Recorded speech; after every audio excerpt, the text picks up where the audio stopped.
Hello, ladies and gentlemen. You're listening live to the Mixedmetalmedia radio show hosted by Metal Mistress C on Spreaker.com.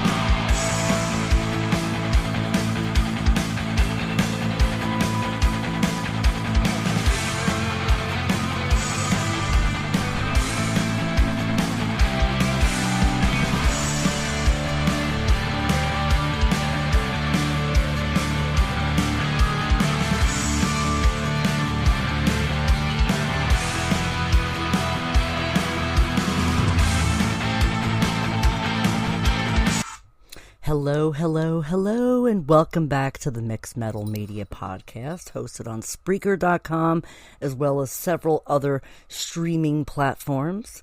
I am pleased to announce a few things on the show before we get started today, that Mistress has been made Executive Vice President of Underground Alternative Magazine. So if you are a band who is listening to this show, or if you're a local or an upcoming or even an underground band, and you're interested in getting an interview with me in the written magazine that is only online, you have to be a subscriber or a member of this site to view the magazine, because of course it's an underground magazine and it's got some really cool things in it. So, listen, if you're a horny guy and you're into some TNA, the magazine is for you. In between the band articles, there's some other articles in the magazine about sex and wellness, of course marijuana, all different types of cool things that you wouldn't find in the regular mainstream magazine. So if you're interested in becoming a member of the magazine, you can sign up at undergroundaltmag.com, yeah, it is pretty awesome. I've been writing, stories and articles for them for the past few months, and it really has become something that I'm very passionate about. And oh my goodness, my cat over here, stop. She is touching all of my wires while I'm trying to do this podcast here. Annoying. Go away, Luna. Find something to do with your time. I'm going to have to put some metal music on in a few minutes and shock her. No, I'm only kidding. I'm only kidding. Cats are wonderful, but they're also assholes. How do you like them apples? Anyway, I have a really awesome band on today that's coming on. They're called L.o.c. They stand for Level of Consciousness. They are from the United Kingdom. They are from East Yorkshire, a countryside where their storm is brewing, a storm of riff-laden, groove-filled heavy metal, a storm that will take you off your feet, throw you into the air, and smash you back down into the ground and leave you wanting to experience it all over again. Founded by the frontman Adam in early 2025, L.o.c. has evolved into its current beastly form, which has Adam, I think his name is Taos, on guitar and vocals, Will Watson on the additional guitar, Dave Worth on bass, and Mark Cooper on the drums. L.o.c. are based in and around the quiet seaside town of, I want to say Bridlington, but I'll talk to them about that when they're on air, because I don't want to say if I said it wrong, pronounced it wrong. But they're anything but quiet, with tour dates coming up for 2026. The band continued to gain momentum, and what am I doing here? Hold on a second. My cat is very annoying me at the moment. She is playing with something that she shouldn't be playing with, and I can't get up right now. So, their fan base is growing very rapidly. They were actually featured on Kerrang! Magazine recently. So they have, let's see, their song that was featured on Kerrang! Magazine, which is called Step to Me, and I'm actually going to play that today. They are a groove metal So it's pretty cool. I'm going to chat with them, find out how they came to be. I know they're a relatively new band. I would love to find out what they were doing prior to this. But, of course, Mistress loves to have new bands on the show, and this is the whole point of this, is exposing all of you metalheads to different genres of metal and different bands across the globe, internationally. This is not my first rodeo of interviewing international bands. I've interviewed tons of international bands. So why not? Let's give them a listen. Excuse me. Maybe I'll give them a lesson. Let's see how bad they are on the show. I'm only kidding. Mistress likes to stand correct sometimes. All right. Without further ado, let's play one of their songs called Step to Me from their EP called The Ultimate Karma. And we're going to play it right now.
Wow, that song is pretty heavy.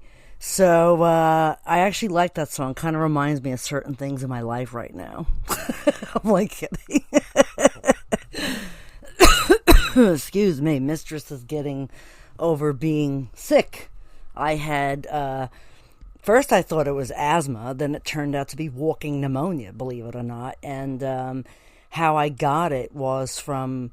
Believe this or not, from walking outside when it was kind of like the snow was melting, I got exposed to mold spores, and it went into my lungs, walking through this wooded area, which I always visit frequently, and I didn't think anything of it because, the snow had melted, and there was like mold spores under the snow, And walking through there really triggered like a serious asthma attack for myself to where I had to be put on steroids. And I'm breathing much better now, thank goodness. And, I'm not on the antibiotics anymore, and I'm definitely not on the steroids anymore. Because, I really don't like taking steroids due to a number of factors. For people who don't know, Mistress was in an accident, of course, like almost 2 years ago that left me partially disabled on the left side.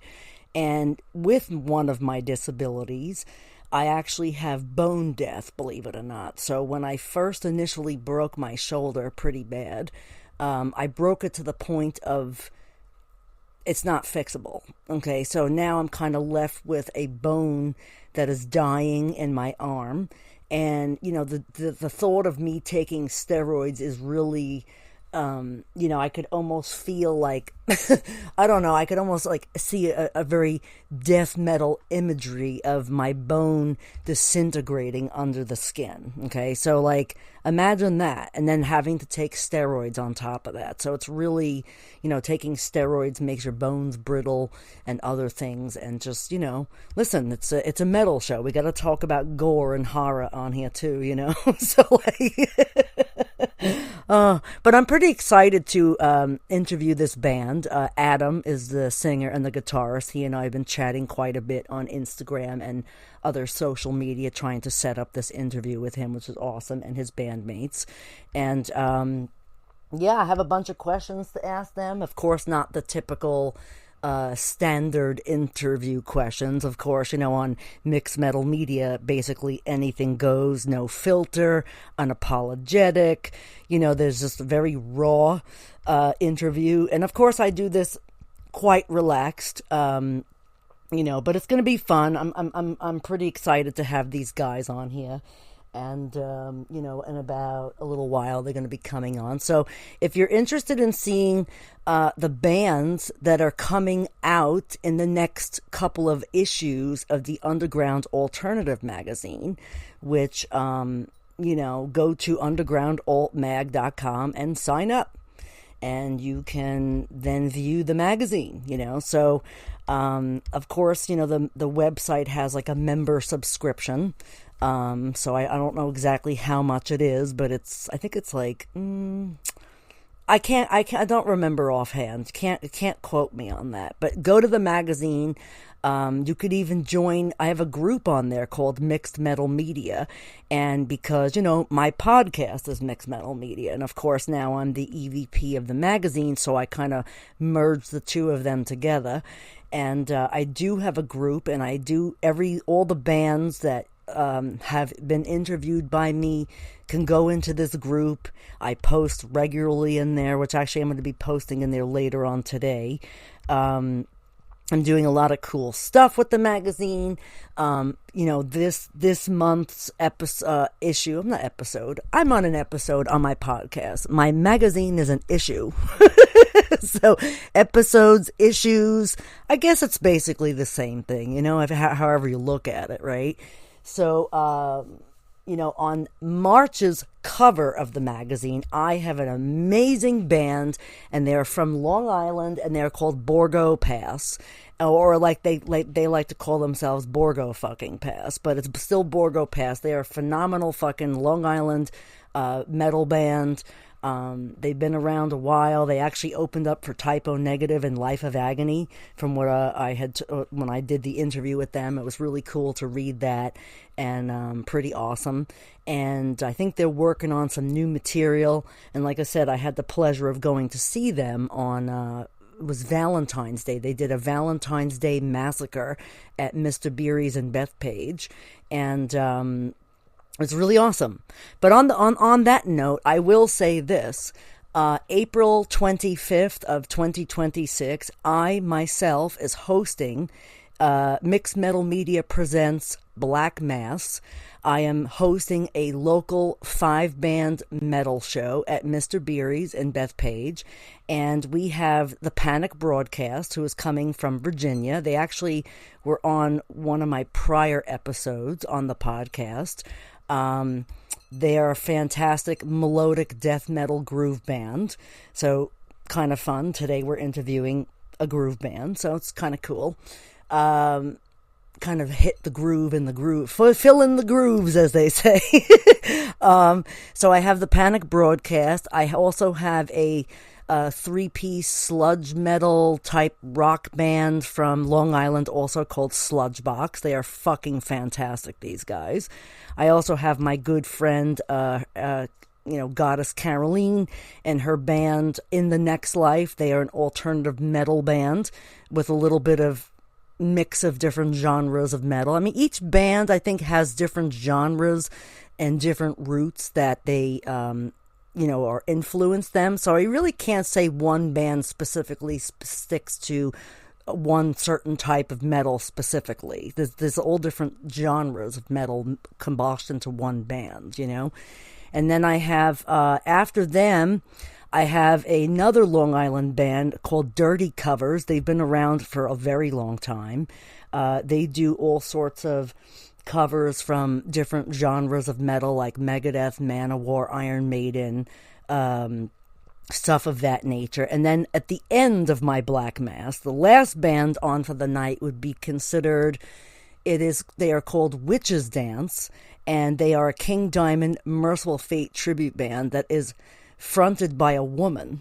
So it is going to be a fantastic fucking night. So it's $10 to get in to Mr. Beery's, and that is April 25th. The ritual starts at 8 o'clock, and I welcome you all to Black Mass, and you may attend the ritual.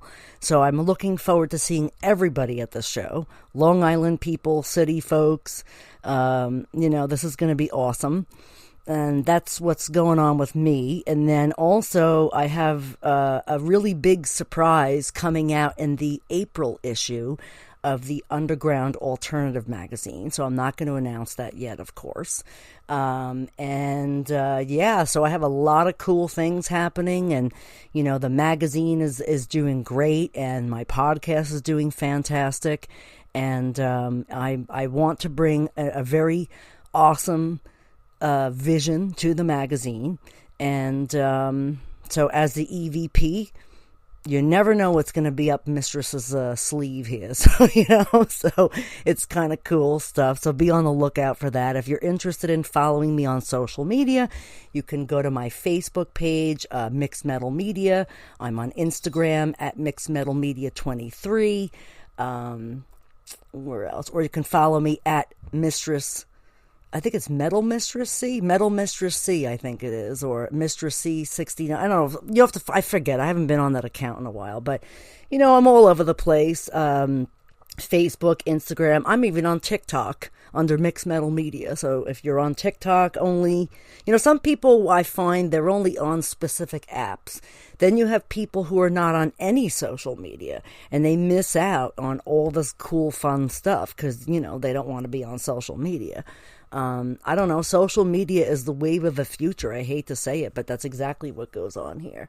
And, but yeah, I'm excited to interview the band. They're going to be coming on a little while. So, if you're interested in checking them out, they're on Spotify, they're on, Instagram, and they're also on Facebook, and they're called L.o.c, L.o.c, Level of Consciousness. But I think they don't actually put that on their. I had to ask them what they stand for because I didn't know, but anyway, so it's going to be fun. I'm going to have a cool chit chat with these guys, and so basically they have very heavy stomping riffs. Their bursts of fast, energetic blasts create the ultimate blend of old and new school sounds, making I Fear No One a must addition for any metal playlist. So you got to listen to this band and download their music and put them on your players. Listen, this song "Step to Me" that I just played a little while ago, that song is fantastic. Actually, I really like the sirens going off in the background, like you're warning someone to stay the fuck away from you, kind of. I mean, that's what I'm getting out of it, but I don't know. I'll find out when I get the guys on in a little while. So, and I also have some really cool bands coming on the podcast in the next couple of weeks also. I'm going to be interviewing this metal band from Mexico called The Unholy. I don't know if you ever heard of them. they're, I think, pretty large in the country where they are. They're in Mexico. And I'm going to be interviewing them over the next couple of weeks also. So they're like a kind of like a death metal sort of black metal, but stoner metal. Like, again, all the bands that come on the show, they don't really fit into one genre of metal. They kind of have a mixed genre or subgenre. So they can start out being, black metal, and then going into death metal, and then going back to stoner metal and groove metal. Like, there are so many different genres of metal. It is like insane. But you get to hear about them on Mixedmetalmedia, which is even cooler. So I hope everybody listened to last night's podcast where I had interviewed Tyler Reiner and Adam Vetter from the Drummers Paradise podcast. There is a contest going on with them currently as they launch their season 3 of their podcast. And good luck, guys. I'm so excited for you guys. And yeah, so the contest, I think, if you listen to the show that I did last night, the contest is clearly written or clearly spoken in there. You could even email them to find out the actual details about the contest, or the even better thing is listen to it in my podcast and remember what I say and what they say, and then you'll have like the whole contest right there, and then you'll know what to do. And the winner of that contest wins a free snare drum. So if you're a drummer and you want to brush up your drumming skills, or if you're a seasoned veteran that's looking just to figure out some cool different, styles and tricks. I mean, look, because you're a seasoned veteran, they say everyone's forever evolving and keeps learning. So you should check out these guys from Drummers Paradise podcast. They are on YouTube, and they're also on, I think, other streaming platforms with just their audios. Like, I'm pretty sure they're on Spotify and other places. So definitely want to check those guys out. And and that's about it. So we're going to take a short break, and then we're going to come back in a little bit with L.o.c. on the line. And I'm excited for this. I'm very excited for this. All right, hold on. Chill out. We'll be back shortly. Thank you. Well, hold on. Okay, so we're back from a little bathroom break.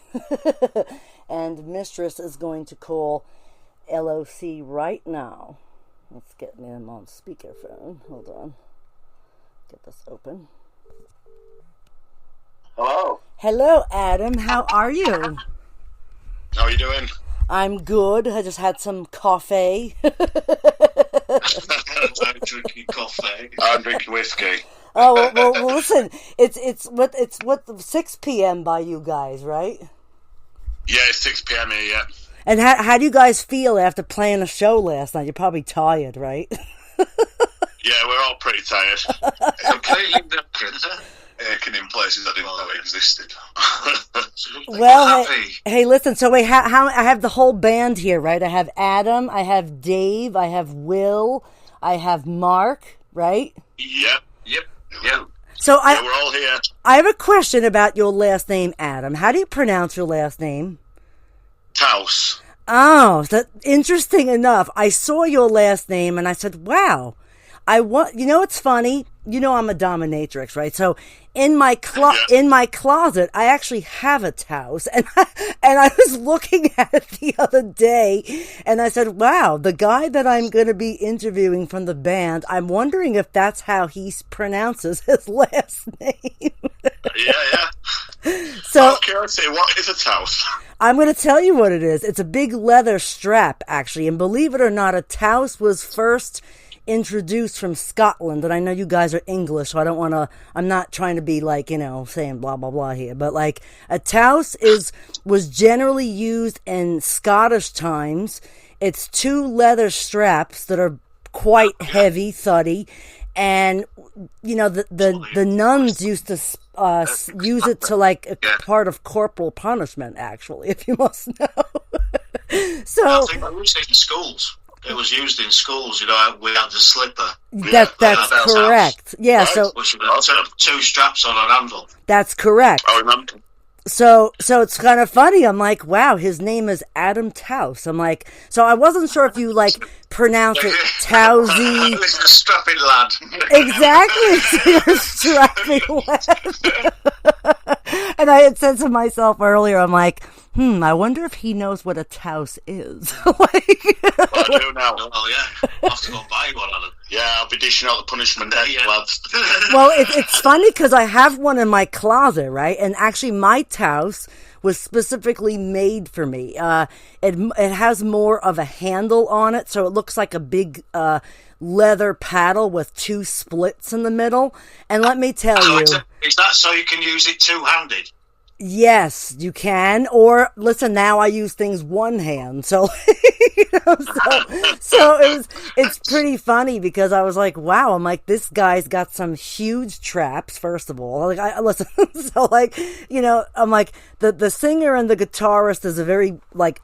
Obviously, you're like the front man, so people obviously see you the most compared to the rest of the members of the band, I'm assuming, right? So your large stature. So I said to myself, I'm like, wow, I wonder if he knows that he's like, his last name is the same thing of like a corporal punishment device. That's it now, stage name, the Punisher. Yeah. Really? Well, yeah. Maybe you guys should get one and kind of like, use it here and there. Like when you like, like, I don't know, just being funny, Yeah, there you go, Mark. The next time you're at a cymbal, you shouldn't. So you get definitely crap. You get toast. Yeah. See, look, who do you think you get toast the most? Well, exactly. You now definitely toast Will. Yeah, now you can take that and but he'd enjoy it as well. Yeah. Now you can take that and use that as a something about like a personal joke about yourself. Like, so. Yeah, definitely. I also really like that a little bit of history lesson. Well, listen, maybe on one of your next songs you could come up with something about, like beating somebody with a Taus, Yeah. Oh, so you just beat somebody. you guys are a relatively new band, correct? Yeah. We've been together as a band for about 5 months as a complete band. I started L.o.c as a studio project back at the start of 2005, and then started recording some stuff, and then we've kind of built the band from that. Okay. Will came on board first, and he originally was on bass and did the bass for the recordings and a couple of solos, and then Mark came on board, and then Dave came on board on bass as well, and Will moved back over to guitar because Will's a guitarist, really. Okay, gotcha. Yeah, there's nothing like having to be forced to play an instrument that you don't want to play, right? Oh no, I mean I love playing bass, so that's it's just good on both, to be honest. I studied. I played guitar a lot of years, but I didn't want to be a guitarist that plays bass. I wanted to become a bassist. I don't think I did a bad job, really. No. But that's up to opinion. They say if you can play a guitar, then you should be able to play bass, right? I mean, it's just 2 additional strings. No. It kind of depends. You can, but if you want to play bass, the bass should be played. It very much is an instrument on its own. Rhythm section, a guitar and the guitarist provide the rhythm at the top end, but it's down to the drums and the bass to keep everything moving. I think basically, if you've got a good bass player plays something that's sort of completely out of the box to what you play on guitar. I think that's what makes it complementary, and that's why we went down the route of getting a bass player in the end, is because a lot of what were done on guitar, and then Will had played, and then Will had written some great bass lines over. The problem with that was then when we came to forming a band, I'd recorded all the guitar parts as 2 guitarists. Gotcha. So we needed that second guitar in there to make it work. So we did rehearse for a while as a 3-piece, but it was just always missing that extra element, and we wanted that kind of thickness with the sound, Because the objective was to be heavy as fuck. You well, know you what I are mean? It's that very level. heavy. We'd have 10 guitars on stage if we did. Yeah. Well, listen, you want to hear this? I have a friend who, one of the bands I interviewed like probably last year, they're called Hell's Gate. They're in California. You should check them out. They're actually like a metal. I mean, I wouldn't call them a death metal band, although, here's the thing. Every band, including you guys, I know you guys call yourselves a groove band, but you guys have all different elements of metal in the style of your music. I could hear like Pantera, I could hear Sepultura, I could hear like some Sabbath in there. I mean, like, so, there's all, and those are music bands that you like, I'm assuming, yes? Yeah, you kind of listed a lot of our influences there, really. Well, interesting enough, because when I listened to your song "Step to Me," which actually I played earlier, I could hear a lot of Pantera, a lot of Sepultura in there. Maybe like, I'm trying to think of like another, and this is just my personal, my personal choice. I mean, and I maybe hit the nail on the head, I'm assuming. So like, but what other influences do you guys have besides those bands? Well, we're all massive Lamb of God fans for a start. Lamb of God's like one of my all-time favourite bands. Dave, you're massively into Metallica, aren't you? Yeah, thrash bands for me. So yeah, like the big four: Slayer, Anthrax. Not Megadeth though. I don't like them. Well, listen, Megadeth for me is a massive influence. Early Megadeth is good. I don't know so much about early Megadeth's amazing. Peace Cells is that's fucking. Kerry King summed it up best when he was asked who was better out of Metallica and Megadeth, and he said, "Sorry, Dave, but Metallica have a singer." Well, you know what? Dave has a very unique kind of raspy voice, so I guess, listen, it depends on, how many smokes a day. Yeah, exactly, how much you smoke. Megadeth's all about the music, it's not about the vocals. I think thrash is always one of those controversial sort of styles of music, though, isn't it? Where people are always a bit on the fence with who they like and who they don't like, and I think it's one of those genres that has a bit of snobbery in amongst it. Is thrash, isn't it? Oh yeah, can be. Yeah. But going back to the what we like, I'm pretty open. I like stuff like Soundgarden and all the early grunge stuff, but death metal, I like all the early death metal as well. Do you guys like but black metal? I like all the newer stuff as well. So yeah, as long as it's good, it's good. Yeah, I mean, listen, I listen to a different, like, genres. I listen to, like, black metal, Norwegian black metal. I listen to all sorts, and that's what I mean. If the tune grabs you and it takes you where you want to go, it's good. Oh, absolutely. Listen, like Rotting Christ and all the black metal bands, Rotting Christ and like Immortal and everybody. Right. I think the truth is really, in order to write good music, you need to have a very varied taste, because you need to be able to draw from everywhere. Otherwise, all that happens is you end up sounding like whoever you're listening to. And I think one thing that makes us unique is the reason why you can hear so many different things in our music is because we draw from so many different areas, and basically we just try to write what's good. When I start putting together a song, I never think I want to sound like that band. I just pick up my guitar and start playing and see what comes out. Right. And I think that's a great starting point, because it's natural. Yeah, if you try and find who you are at that time, isn't it? Yeah, I think too many people have like an idea in their heads of who they want to sound like, and it means that you get this thing on the scene where everybody sounds somewhat the same. It's like over here you have the deathcore thing that seems really popular at the moment, where everybody it's kind of just shrieky stuff, and everybody sounds relatively the same. Well, right. And it's always refreshing. Like the show we played last night, the two other bands that were on last night, really good variation in music and something a bit different to everything else that everybody's doing. Right. I think that's the key, is to just write for yourself, write what you feel, and then people believe what you do. And I think part of the reason why we've done so well in such a short amount of time is because we're just being honest about who we are. And I think people pick up on that straight away. People can tell your honesty in your music. Well, yeah, well, here's the thing, too. you're not a tribute band, you're not a cover band.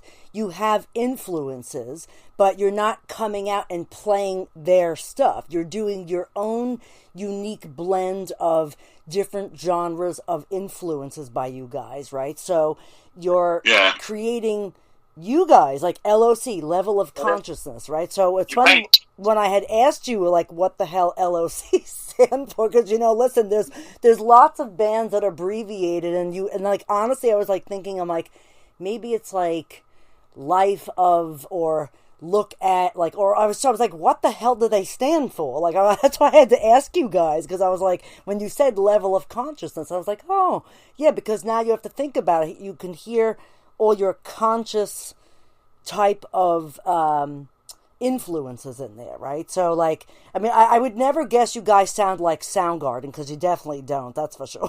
Like, you guys are definitely in that definite groove metal, I would say almost like a groove thrash crossover, you guys, maybe, kind of. Yeah, there's definitely that element of it, and the Sepultura thing as well. I think when we start pinning it down on the heavy riffing, it's got that kind of old school vibe of just driving metal. Right. Well, listen, heavy metal, I think, is awesome. I love heavy metal, obviously, but again, there's all these different genres underneath. Like, you have like black metal, Norwegian black metal. You have death metal, you have thrash, you have thrash crossover punk. Like, there's like so many different genres. Then there's a new one, they have like stoner metal. You hear that one, stoner metal? Yeah. So, but I would say you guys are definitely more in the groove thrash section. That's for sure. Like, if I had to name like a genre for you guys, I would think that. Yeah, and I think that's a fair sum up of our sound, because that's kind of that kind of is where we are sort of musically. I think we like it to sound powerful. I think that's what we aim to get with all the tracks we write. It wants to be impactful. I've always thought when you go to see a band live, what you want is that kind of like rib cage rattle when you hear them. That sort of yeah. And that's what we're aiming towards. I think, definitely. Do you guys see your music as confrontation, therapy, or ritual, or a combination of all three? Well, on a personal note, it's almost like a therapy. If you've had a shitty day at work, the best way to exercise that anxiety, whatever you want, anger, frustration, whatever it is, the best thing is to get in with your mates and then just turn it up a bit. And that, for me, is like a huge release of therapy. Music is therapy. Of course it is. But yeah, that's what I would say on that one. Well, it's better than going out to the pub and beating the crap out of somebody. You're painting a picture at the end of the day, aren't you? Yeah, and that's just where you are at that time is what's coming out. Yeah, definitely. And I think you kind of we're just normal guys. We go out, we work day jobs, and we work hard, and we're always knackered, and we're always a bit strung out. And then you get in that rehearsal room and play that music, and that all goes out the window, and you all of a sudden you're 20-year-old again. Yeah. Well, how old are you guys, if you don't mind me asking? Yeah. How are you guys, like, over the age of 50? Your 40s? How old are you guys? I'm 42. Okay. I'm 33.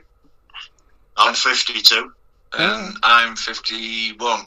Oh, you guys are like my age. Okay, that's cool. There's a bit of a variation in ages. But that's okay. Listen, I have friends here in the island that are like in their 30s, and they have like a guitarist who's like 69 that plays with them. So, I mean, listen, if you fit together piece by piece, it's good. It does. Age is just a fucking number, as they say, right? Well, yeah, exactly. And I think metal is one of the genres really where age really isn't a thing. You know what I mean? It's always you're always quite surprised if you look on like a band's wiki page or whatever and see how old they are, and you're like, "Fuck, I didn't think he was that age." Yeah. The great thing about the difference in ages, we all sort of toned in. We'd listened to rock and metal at different points in our lives because there was that gap, like there's 10-year gap between different. There's 10 years gap between me and Adam, so his initial taste in music might not be the same as mine, but this is the thing. It's over our age group. Yeah, it's from 33 to 50. I was stood in a field in 88 at Donington watching Maiden, you know what I mean? Well, I suppose how old were you then, Dave? -4. Yeah, Dave's a baby in the band. So the thing that I'm getting at is because there's that age gap, we cover different parts of styles, right. metal and rock music at that time. And it's cool to have a youngster kicking your ass as well, because he keeps all you old uns on your toes, doesn't he? I think as well, the thing is, with how metal works, and with like these resurgences we get, because metal's kind of, I don't know if it's the same in America, but in the UK what kind of happens is you get a time when everything's about metal and it seems to die right down, and then there's a resurgence again. And I think because of that, it doesn't really matter how old you are, because when it becomes popular, we're all there anyway. So it's like there was like the 90s metal where it was really popular, and it calmed right down, and then the new metal thing came out and it was real popular again. I think we've all been around for that, so it's a bit different to sort of pop music and such like that, because it does go through these periods of being really popular, and I think we all experience that. So I think everybody's favourite albums are everybody's favourite albums. It kind of don't matter how old you are, and it's the same when you're speaking to fans and that. It's like Metallica, the Black Album. Everybody sees that as an iconic album. We're all around for that, and it was like, and it doesn't really matter what age you are; it still applies. Of course. I mean, honestly, the Black Album, I think I was like, I want to say 16 maybe when that album came out. So, like, I think 16, 17-ish around there. Like, I remember that album well. I mean, I still listen to it on occasion, but although, like, now my music tastes have changed, I mean, I still do listen to Metallica, but not as much as I did when I was younger. You know what I mean? Yeah, fair. Yeah, I'm a bit the same, but like the Black Album was literally the album that got me into metal. You know, I was at school, a friend of mine had like some older siblings who were into metal, and he brought me a cassette tape with like the Black Album on it. It had some of the Black Album on one side and Guns N' Roses' Appetite of Destruction on the other side. And I loved both, but I mean, it was the Metallica, the Black Album that grabbed me like that. I was like, this is so fucking cool, and like nobody else my age listened to anything like that, you know. Right. It was, but you know, all of a sudden it sold millions. Yeah, and I had, you know, it was like I was the only kid wandering around at school like ripped jeans and a bandana on, and occasionally getting shit kicked out of me because I looked so different to everybody. People used to sing Elvis at me because they got confused between the difference between like metal and rock and roll. Right. You know, that's how ridiculous it was. And then the next thing I know, I was at school and I was dressing like that, and like everybody thought it was really weird. And then like bands like Slipknot suddenly emerged, and all of a sudden all the new kids, all of a sudden all the kids were wearing like, yeah, and they're wearing masks and shit, like, right? It was like I was kind of the one who sparked it first, you know. Everybody was like, get it now.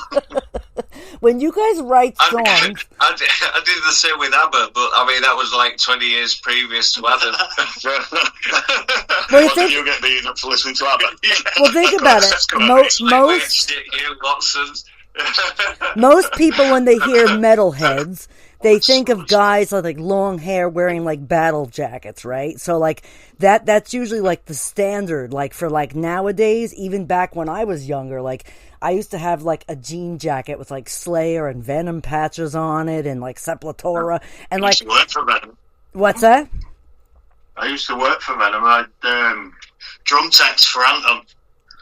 Oh, for Kronos, you know Kronos. Yeah. So got to go to Vacuum in 2001 when they headlined it, which was well cool. Oh yeah, actually, I've been listening to them like more so lately because you know they're from like when I was a teenager, and like so, and their stuff is still fucking amazing. I think they have new stuff out now too, if I'm not mistaken, right? Venom yeah. There's Venom Inc. as well. Yes. Well, there's a band called Mantis as well. Yeah. Well, we played with. I was in a band previously, and we played at Newcastle Telly West Arena with Mantis. Yeah. And now since you guys, before you guys were in LOC, were you in another band, or you just still been working on this band for a long time? No. I was originally in a band called Torso Horse, who did quite a lot in the UK. You know, we had some success over here, but I mean, I looked a lot different then. I had the long black hair and we wore the full kind of white and black face paint and all that kind of stuff. And I was you had corpse a lot paint less on. well built than I am now. But I did that in my sort of late teens, early 20s for about 7 years. And like I say, we did pretty well over here. We were on like Crime TV and Scud and MTV2 Headbangers Ball and all that sort of stuff. And Mark, you've done a bit, haven't you? Yeah, I obviously left school, got straight into a band, got signed by Vinyl Solution, a band called Incarcerated, which was like proper old school death metal. And then we started going a bit more gothic and epic-y, like Anathema and whatever. And then all of a sudden they decided to change their style of music and go grungy, which was mad. So they recorded their first album as a grunge band. So as that happened, I left. And, You're like, I left. Yeah, done that. Done a band called Babylon Fire from Manchester as well. I've heard of them, actually. It's got to tour with, done a few gigs with Black Label Society, played with Voodoo, played with Gilby Clark, played with Love It, done a few, been there, done a bit. Oh, even played with Venom as well, which was cool. Oh, that's cool. Venom in Holland. That's cool. Well, cool. So you got. I played Cabaret. You played in where? Cabaret. That's where my I've played in cover bands and concert bands and all that kind of stuff. So we rescued him. Well, so, it's a new thing for Will. So I'm at this level. It's like in the UK, like I suppose a third division going to Premier League over a very short period of time. Well, yeah. But we rescued him. Will was destined for far better things than playing in covers bands in pubs. Well, yeah. Oh, listen, there's nothing wrong with playing in a cover band. There's nothing wrong with playing in a cover band, but yes, I guess maybe you were like resurrected from them now, like they resurrected you out of there. Well, all I'm getting at really is my experience of music hasn't been at a level that Adam and Mark have played at. But that's okay. You know, but now you play with a level of consciousness, so now you have like a level of consciousness in yourself. Yeah, usually comatose. Well, if you're drinking whiskey, then... Will's level of unconsciousness. That's how many shandies I've had. Well, listen, if you're drinking whiskey at like 6 o'clock by you guys, then yeah, maybe your level of subconsciousness. Well, the thing is, I'm drinking whiskey tonight because I was one of the drivers at the gig last night, so I was stone cold sober all night. So I feel I've earned it.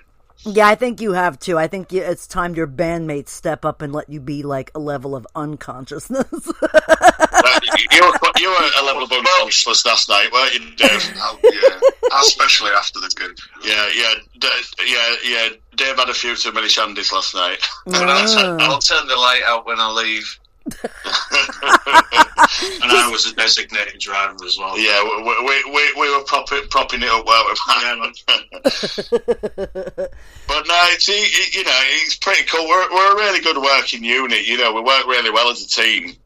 And have a really good working relationship and a really good friendship between us all. So we've been really lucky to come up with, because I mean, put it this way: when I started putting together the music for L.o.c. and started doing some recording, I just found myself in a position where I needed a band.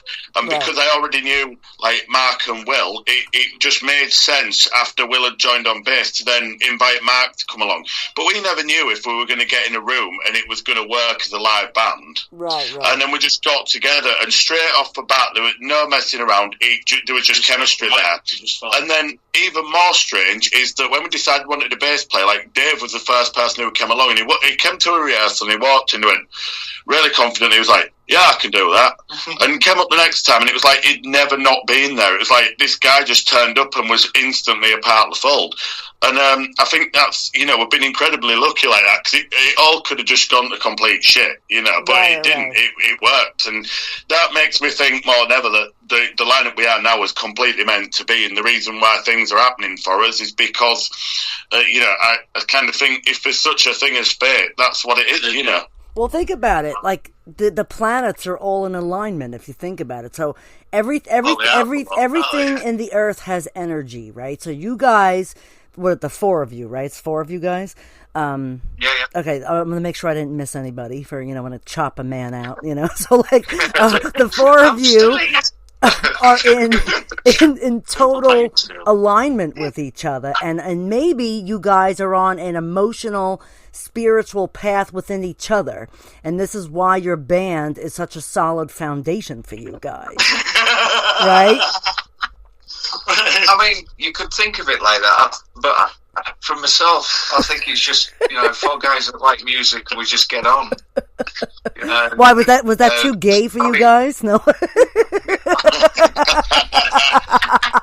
You just missed us. The minute you said the thing about all being emotionally connected, we all started rubbing Dave's leg. Yeah. I've got sweaty palm. Okay, oh, listen, I'm American. I say things differently. It's a bit like when we did our debut live show last night, and I mean, it's like with a debut show, it can go either way. Yeah. And we played to a packed house, and we went down an absolute storm. And we hoped we would, because we've kind of jumped the queue a bit, because last night was the headline show. And we've only got headline shows booked in, and so we've kind of not started from the bottom. So there's always that pressure to make sure you're delivering, right, living up to the hype. And yet the great thing was we walked on stage last night. The venue was full, and when we struck that first note, it all just felt so right. There was no nerves, just confidence, and we just smashed it, and everybody loved it. Yeah. And again, we just seem to have that ability to just bring it, even though we're somewhat, as I say, we've only been working as a live band for 5 months. I know. Which, in the bigger scheme of things, we're only just written enough music to perform a full gig, and to be able to go out and do a packed headline show, and everybody kind of have that perception of you of being that cut above the rest band was, it was fantastic. And I think that just goes to show again that the chemistry with the band works, because people kind of already have that image of us. Yeah. Right. So when you guys are on... Me and Adam have done the toilet tours, so we know what all that's about. Yeah. And it's like we don't want to do that again, because in England it's just like you travel about, you do all these shows, and you'd be lucky if you played to 10 people at some shows. Yeah, so my objective with the band was to kind of make sure that we built enough profile without having to do that we could go out and do these headline shows and be successful, and so far it's kind of working. Well, I have a question for you guys. When you guys are on stage, when you feed off the crowd, do you try to control the room, or is there a moment in your set where you can physically feel the crowd shift? That's a good question for you guys. I think last night it pretty much shifted from the very, very opening, didn't it? Yeah. We at the minute we started playing, we felt, we clearly grabbed people, but then I think it always, the more as you play it goes up a level. And I think what's noticeable is holding a room. If people aren't wandering off to the bar, if people aren't wandering outside, you've got them. And one thing that I noticed last night with the show was everybody remained captivated by it. There was nobody wandering off outside for a cigarette. People stood there and watched the entire thing. And we ended up playing 2 extra songs because they wanted us to stay on, and I think that's where it really shows, is to have that kind of ability to hold a crowd. It's one thing getting everybody into it, but you see an awful lot of bands where people start to wander off and go outside for a cigarette or whatever, and the room kind of thins at points in the set. I think the key to a really good set is where people don't want to leave because they're frightened they're going to miss something. Right. Well, that's what I was wondering. So, what's the difference between playing heavy and being heavy? So you understand that, you could play something heavy, but you guys are technically heavy. Oh, you mean like living it? Yeah, it's the energy. It's definitely energy. You've got to convince the audience that you believe in what you do, and the only way to do that is to believe in what you do. And I think that's the way. That's what's truly heavy, is if you feel what you're playing, because yourself, people can see through bullshit. Of course, yeah. So if you're going through emotions and you don't really believe what you're doing, people will see that and lose interest. Yeah, And this comes right back to what I was saying earlier about people trying too hard to be like other people. Right. Is it makes you not believable. Whereas if you're staying true to yourself and people can tell it, you're playing from the heart, people will follow it. People are attracted to something that they see as being worth investing in. And if you look like you're invested in it, they will invest in it. Right. Sorry, I was going to say, here's a parallel. I mean, if you think that metal's like yoga, you know, you're knackered after playing yoga, partaking in yoga. You know, if you're playing metal and you mean it, you should be physically knackered, and I think that's the passion in it. Right. Yeah, it's like, sorry, I think it could be summed up with two words for me: it's attitude and. Attitude I'm and so knackered from last night, but it's attitude for me. I think a lot of it. Attitude and endurance. Yeah, like when I came off stage last night, like my abs were killing me. I just wanted to get into bed, and I don't feel like that after rehearsing. That was because the amount of energy you put into belting. Like my diaphragm was killing from. You kind of take everything up a level when you play live. I think. But I think you also must have did some heavy duty ab workout before your show too, right? Get yourself all. I did do a bit of a show pump beforehand. I always on the morning before a show get in the gym and just do a good pump session. Yep. The second word was authenticity. Yeah. Yes. Attitude and authenticity are the two big things. Right. I think the authenticity is a huge thing because, as I said earlier, I think people can see through bullshit. And if you don't believe it, they're never going to believe it. If you're not invested in it, they're not going to invest in it. Right, I lost my voice last night. I wasn't even singing. What were you screaming? Maybe, maybe just as well I didn't have a mic then. So listen, since you didn't have a mic, but you were probably singing along while you guys were playing. I got right into it. I went off for a mosh with the crowd at one point. Will was off the stage and in there in the mosh pit. That was all I could say was light. That was it.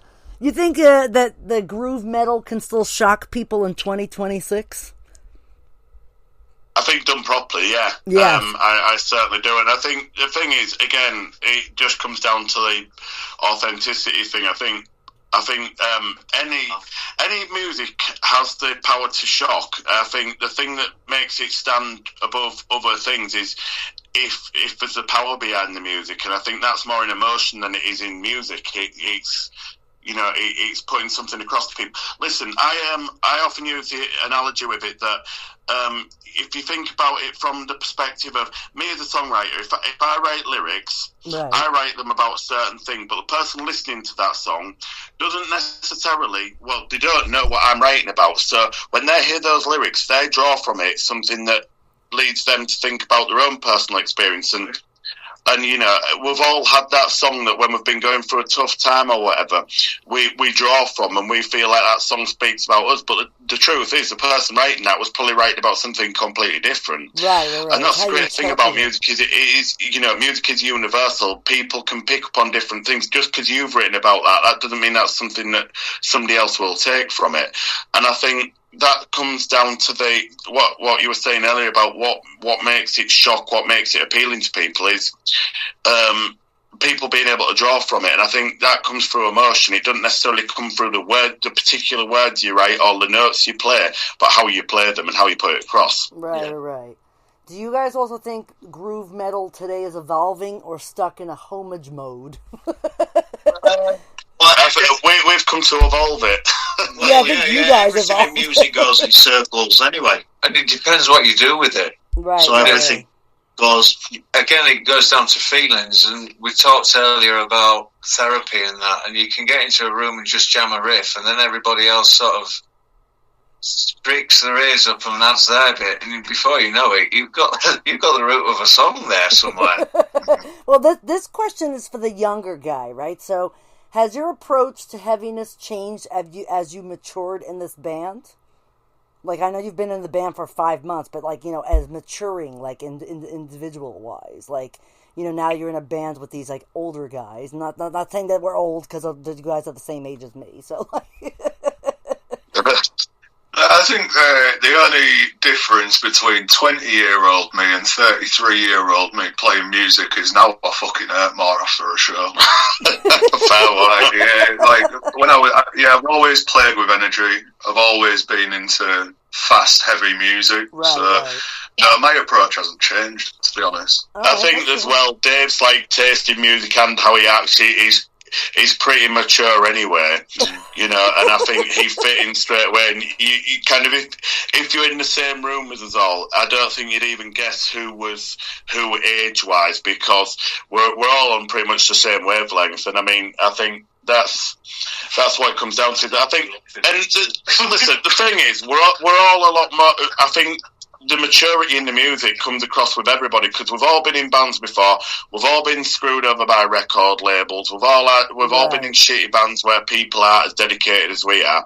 And what it comes down to after all that is that we've all been there. So now we're all completely dedicated to the cause. Okay, and there's not that kind of thing. There's nobody pulling in another direction or anything. We're all going in the same direction. I think that's why we're able to keep moving forward. Right. Now, so being authentic in your true selves, in your realm, in your element, is where you guys are the best versions of yourself, right? Yeah, definitely. Okay. If here's one. If L.o.c. sound was physical environment, what would it look like? You're like, oh god. I think probably a half demolished room, waiting for the rest of it to be demolished, camouflaged. Damaged but not completely destroyed. That's right. Like my liver. Yes. Like your liver. let's be honest. That is a metaphor for metal, isn't it? Damaged but not completely destroyed. You know, I think metal music does kind of address that kind of element, which is that it kind of represents struggles. What doesn't kill you makes you stronger. Yeah, exactly right. Yeah. What doesn't kill you makes you stronger. Said destroy everything. Yeah. Oh, Metallica said seek and destroy. Well, yeah, exactly. Yeah. So, listen, you're right. Think about it. Most metal songs have some sort of destruction in them, regardless of however you think about it, right? Yeah, but I think that's mainly is the same. You could say the same about it having a horror angle as well. It's all theatrics. Nobody actually wants anything destroyed or anybody to get hurt. It's just how it's perceived. I could quite happily hurt that guy who was complaining about his sound check. But you should have told me he was. Oh, you can't become a pensioner. I stared him off the stand and no one stood right next to him. Yeah. Last night when we were sound checking for the show, like the venue we were playing during the day is just like a regular sort of bar, and this old bloke came across.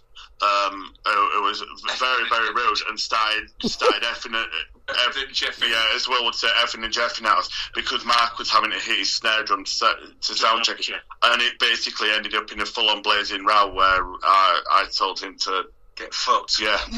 Oh, you told him to fuck off? Yeah. And, and then he was quickly escorted off the premises before he got injured. Now, I'll give him props, right? He was about 70.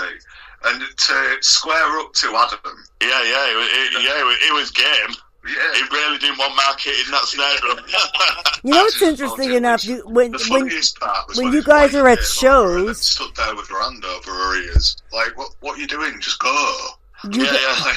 You guys have played a few shows. Have you guys had any brawls at your shows? Like people like beating the crap out of each other in like mosh pits and like taking it too far? You know what as well? One of the things that we always say about metal music is I always think the metal crowd is such a peaceful crowd. You know, I've been to like various shows of different genres and always seen trouble, but you never see it at a metal show. Yeah, you're right. Like I've got a background in working in security, and the one thing I will say is that, metal shows are always very peaceful and everybody's very respectful. Yes. You go and see anything else. Like, I went to a Counting Crows concert earlier this year, and it was last year, sorry. And do you know what? The crowd was so rude, and everybody. I watched a lady trying to take her disabled child through the crowd, and there was like grown men refusing to move for them. Oh. And you would never see like a metal metal show, people just try and help each other. Carrying them across. Yeah, metalheads. Exactly. You know, and there's that kind of level of kind of... It's a brotherhood, level of isn't it? consciousness. Yeah, definitely. And everybody looks out for each other. And it's that thing of if somebody gets knocked over in a mosh pit, people help up and that kind of thing. And then you go to like a show of some sort of more mainstream music, and you know everybody's fighting, you know, and carrying on with each other. You want to hear a funny story about me? One time, I'll tell you this, and this is true because I'm a metalhead through and through. But I went to go see Heart one time, right, with someone. And you're right, the people at these shows are complete fucking assholes.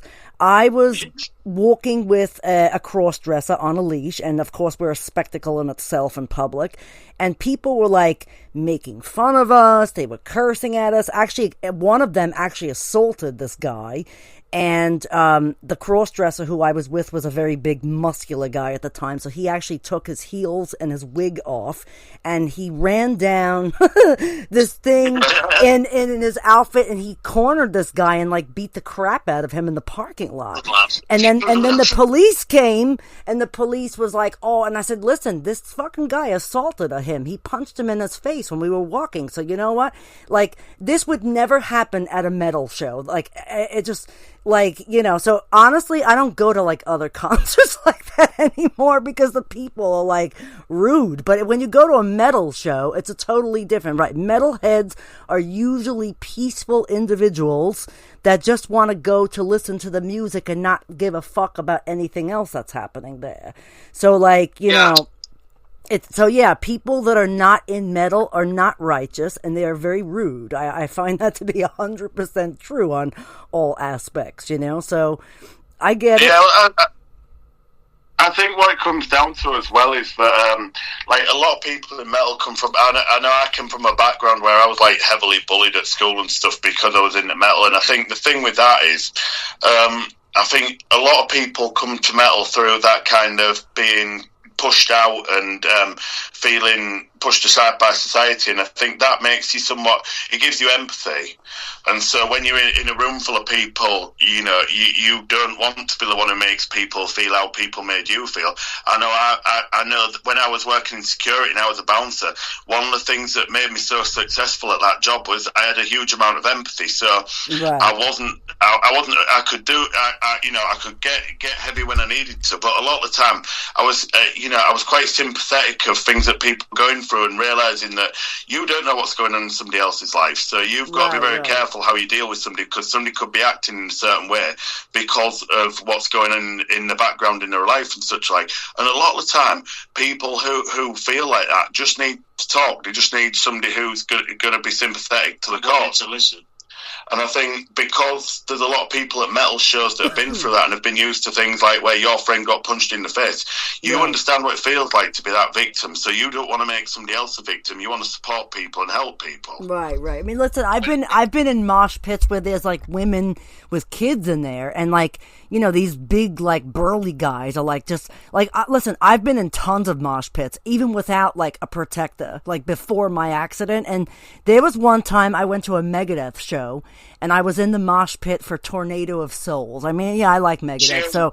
So let me tell you what happened to me here. This was in Terminal 5 in the city, and this was probably like about 10 years ago now. It was March of 2016. And I went in this pit, and I was having a great old time. And there was this big fucking guy in there, kept just like pushing me. Like, you know, once or twice is okay, but I felt targeted by him. So I didn't really say anything, you know. I'm in there, listen, I can handle myself pretty well. So this big fucking guy comes around again and trips me. I like almost fall over. So I get up and I fucking go right up to him and I punch him in his fucking face. And he goes, what the fuck is that? I said, listen, you like pick on girls in a fucking mosh pit, dude? I'm like, I'll fucking throw your ass on the fucking floor in here and trample you to death. But I'm not going to do that to you. I'm like, so there was another big guy who saw me like arguing with this guy who just basically went in with his open arms and plowed everyone, including him, over, which was hilarious. But you know, listen, there are some men that are very aggressive in the pits, and they don't care if you're a male or a female. They'll go after you. So, you know, I've been in some situations where I've had to actually defend myself in mosh pits because these guys are just total assholes, some of them, you know? I think the thing is, that's true of anything in society, though. There is always the exception to the rule, isn't there? And I can agree with you there, because I've been in situations. It's like, I've had it before, because I'm a big guy, when I'm out in bars and stuff, you occasionally get that one guy who purposefully keeps shoulder barging you. And, exactly, right. They're testing you, basically, and I always think when somebody's doing that to me, I always stand there and like, whoever I'm with, I'm like, they need to stop doing that, because I don't want a confrontation. And what worries me is with my size, and I've been in situations before where people have done that to me, and eventually I've lost my temper, and then right, and then it and turns then ugly. Sort of had to deal with consequences. And I think the thing with that is you always get like one person that's testing, and even in something like metal that's a peaceful community, will always get that one absolute dickhead. Yeah, exactly. It's like the one guy, whenever you go to a concert, there's always one person who like shouts above everybody else over everything, and you start thinking, you just need to shut the fuck up, man, because someone listens to a band. You know what I call them? You can normally tell that guy has probably never been to a metal gig before in his life and just come to impress a girl. Yeah, he's coming to show off. And he's standing there shouting over the top of everybody and being kind of obnoxious and things. But I think, you can say that about anything. Like, there always is the one person who's the exception to the rule, isn't there? Yeah, I call them... it's the same with mosh pits. It's always somebody who thinks that's licensed to go and kick the fuck out of people. I call them insolent cocksuckers. Yeah. Insolent cocksuckers. That's my term for those people. Yeah, that's that one. So, you have your EP out, but how did you guys get on Kerrang! Magazine? I'm curious to know about that. Well, to be honest, I mean, I do all of our PR work, to be fair, and I've done it all through basically hard work and knowing how to, because I've done it before, years ago. And I mean, it was very different when I did it first time around, because it was back in the days where you put CDs in envelopes and sent out cover letters and things. Yes, no. Whereas now, what I did was just, when we could see that this project was going somewhere, I trawled the internet for email addresses, for phone numbers, and just sent out as much stuff as I could and saw what I got a hit of. And unbelievably, one of the people I found a contact, somebody at Kerrang, and I kind of sent them a clever email, really, that led them to start a conversation with me, and I took it from there. And one thing I will say about Kerrang is they've been fantastic. I know people tend to knock the bigger magazines and things, but I've actually found them to be far more helpful than some of the grassroots magazines that claim to be all about helping independent artists and things, but actually what they can be is very cliquey. So if you don't fit in their circle, they won't deal with you, whereas Kerrang have been... they've done nothing but be helpful, and my contact there, if I send him an email, I always get the same day I always get a response, and he's always as helpful as he can be. And I mean, I've been a pain in the ass at times, because I like stuff to be right, so they've sent me stuff and I'm like, yeah, you can publish that, but I want that photograph taken. I mean, we had a thing, they ran a news article on our Step to Me video coming out, right? And they used a still from the video. When they spoke to me about that, I was like, yeah, but you can't see Mark in the still from the video. Can you please include a group photo as well? And something like that's a big deal when you're dealing with somebody like that, because to include an extra photo, you're taking up more space. Yeah, and yet, your money. Yeah, and the guy was good enough to include that. And I mean, bearing in mind, that news article, we didn't pay for anything. They gave us that. Wow, yeah, I read that. That was a sweet article. Then let me dictate somewhat what went in there. It was like far out, it was. But I think it's all about how you deal with people. I think, again, people see through bullshit, and I mean, I don't contact people and say I'm Adam, I'm the vocalist and guitarist with a band. I just contact them representing the band. So some of these people probably have no idea that they're dealing with a member of the band. Right. They maybe get the gist of that after a while, but I think it's dealing with people professionally and realising that it is hard work and treating people how you'd want to be treated. So if you speak to people the right way, you're polite, you're courteous and things, people tend to be the same back to you. And I think bands have this new bands and unsigned bands have this kind of bad trait of thinking that people are just going to listen to them, and these magazines and things are going to champion them just because they're good. But the truth is, there's loads of good bands out there. There's loads of fantastic musicians. So how do you stay a cut above that to be the one that people take notice of? And that's about how you present yourself to with things. And I think, you know, this again comes straight back to the authenticity thing. Yeah. If people can tell that you're real and you believe in what you're doing, you're invested in it, they will invest in you. Right. No, I get it. It's all about how you present yourself and what you give out. Like the energy. Again, back to the energy. The energy that you put you out there. So, like, you guys can giggle and laugh about my emotional, spiritual, but this has a lot to do with this because it's the energy and the emotion that you put into your stuff and who your band is. That's what you're going to get back from the universe. Correct? Yeah, no, I agree with that completely. And I mean, the other thing, what you have to realise is that for every 10 emails you send out, you'll maybe get one hit. So if you want a substantial amount of exposure for your band, you have to send out a hell of a lot of emails and messages and speak to a hell of a lot of people.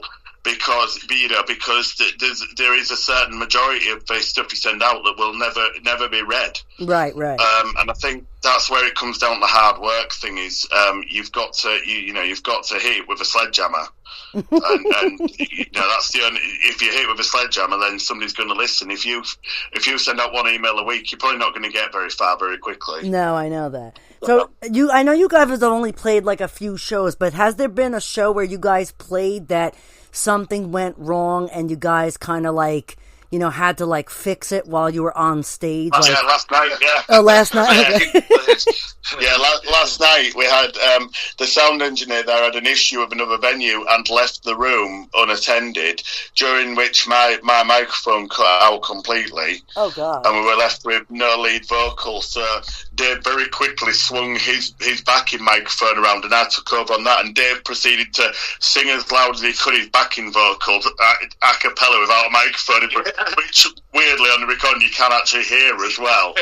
But yeah, that's why your abs hurt. That's where experience comes in. We just dealt with it because it was a bit confusing because I just expected a sound engineer to fix it, and there wasn't a sound engineer in the room. So as soon as we realised it wasn't getting fixed, though, I think within 2 seconds, we were back. So, I understand how you guys feel, that's believe rock and me. roll, innit? You know, stuff does go wrong and you just deal with it, and the thing is to not fall apart and just take it in your stride. And it's trusting each other as well. Yeah. Trusting each other's experience. Yeah. Do you guys love that though? You know, it's live music, things go wrong, you know.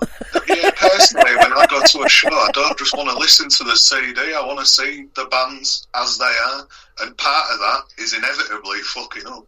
Yeah. And how they recover from that. Do you guys think that maybe... I always think as well, when you're playing live, that kind of live energy with all the adrenaline going and stuff, you know, that a certain level of improvisation comes into it, let's face it. But that's what creates energy. You know, there's nothing more boring than a band that plays and sounds just like they sound on record. Yeah, no, you don't want that. Listen, when you do live, you got to do something off the charts, totally different. You want to stand out different from your actual recordings. That's kind of, you know, so here's the thing. When you guys, like, down the road, I know a lot of bands that actually bring their own sound guys. Is that something that you may be looking forward to do in the future, considering you had, like, this fuck-up last time? We do have our own sound guys. It was only... the problem last night was that we actually had a guy there doing sound for us, Mikey Bolton, who's a fantastic sound engineer. He's worked with bands such as Cradle and Napalm Death and such like. But the problem was that they were mixing off like a computer console. It was all mixed on like an iPad. And when the guy who was who was actually running desk there, when he went outside, he had his console with him, so there was nothing there to mix. And because Mike is kind of he'd advised on our sound, but essentially they still had control of it from this. It kind of meant that we're in that situation. But yeah, we have 2 great blokes who deal with our sound. There's Mikey Bolton and a guy called Ed Copeland, and they're both, like, Ed owns a big sound and lighting company and does a lot of staging for the festivals and stuff.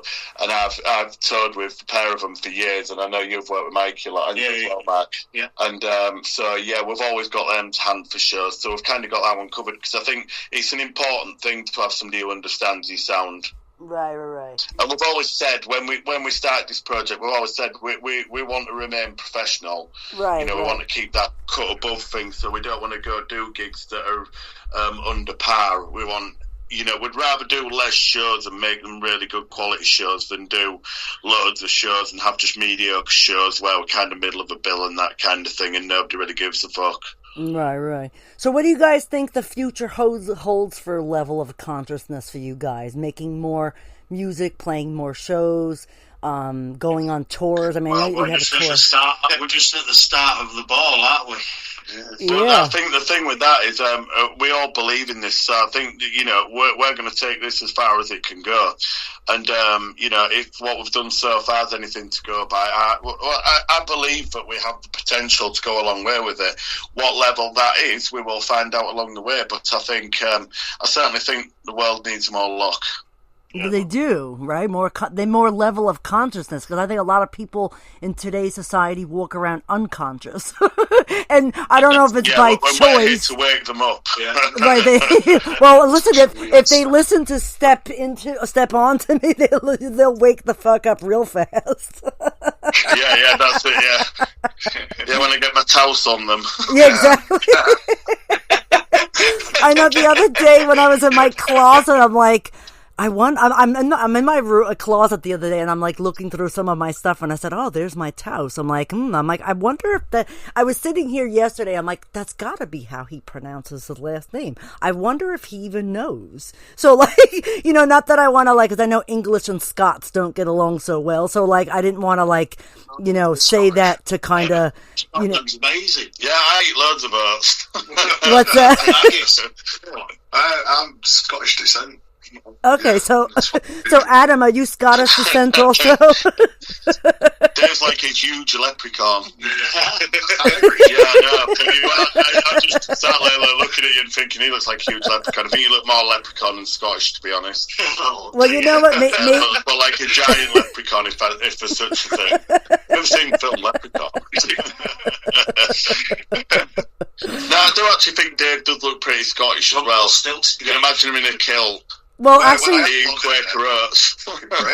Adam looks kind of Scottish. That's kind of why I was asking if he because maybe his last name's Taos. Maybe his family just said, "Oh yeah, we're." I've never heard that we're of Scottish descent. I'm actually part Polish. Are you okay? Yeah, but of descent, not directly, but yeah, I'm part Polish, But yeah, I've never heard anybody say that I'm part Scottish or that I'm used as a tool of punishment, but I shall remember that and make sure in future I do more punishing. Well, listen, but here's the thing. You could actually make a song now called Taos. Listen, here's one for you. You can make a song about a Taos now. Because now you know what it is, and look, you should feed off of it. It's your last name. It's pronounced the same way. It's not spelled the same way, but it's pronounced Taos.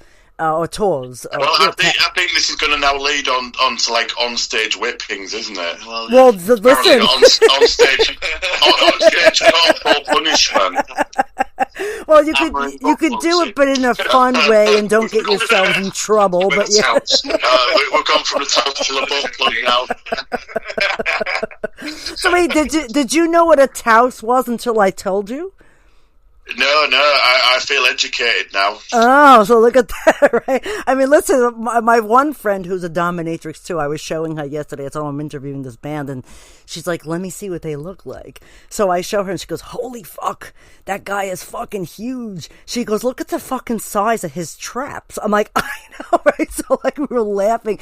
I said, well, she goes, does he know that his last name? I said, no. I'm like, I'm going to tell him that on the show. And she started laughing. So, Miss Ellie, when you're listening to this show, shout out to her, which is pretty funny. Shout out to Miss Ellie. Yeah, shout out. I do think my nickname should just be the Punisher. No, you should change your name. You should. Did they call you the Punisher or no? Well, they will do from now on. I think that should be your... They should call you Adam. Adam the Punisher Taus. This leads me to another story. Now, I was in a band previously that we kind of did for fun with some other dudes, and we were called Filth Wizard, and we just did songs about all different kinds of like sex-related subjects and such like, and there was a lot of that kind of thing. We used to, we one of the like stores around here that sell like budget goods did I can't remember what they marketed them as, but it was something like back massage or something. It was basically just vibrators. Oh yeah, but just like, and they were like no frills vibrators as well, like really basic like white plastic things. And we bought all the stock they had in it. It was, you remember what was Barmy Bobs? And we bought the full amount of stock. And we used to had like a tool belt on them. We used to hand them out at shows. And like baked confectionaries that were like shaped like penises and vaginas and tits and stuff, and hand them out at shows, and it was fantastic. And the person, whoever was the person who like danced the most, got like an over 60s porn mag and stuff like that.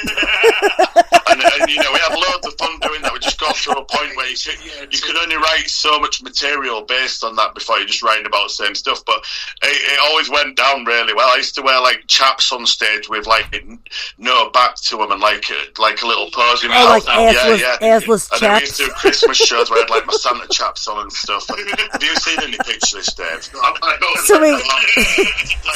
It was quite fantastic. But I'm sure you would very much approved. Oh, I'm sure. Listen, it sounds like you had like pre-bondage gear on. You had assless chaps and probably leather straps and. We wore all sorts of strange stuff. Our bass player once came on stage in his mother's underwear.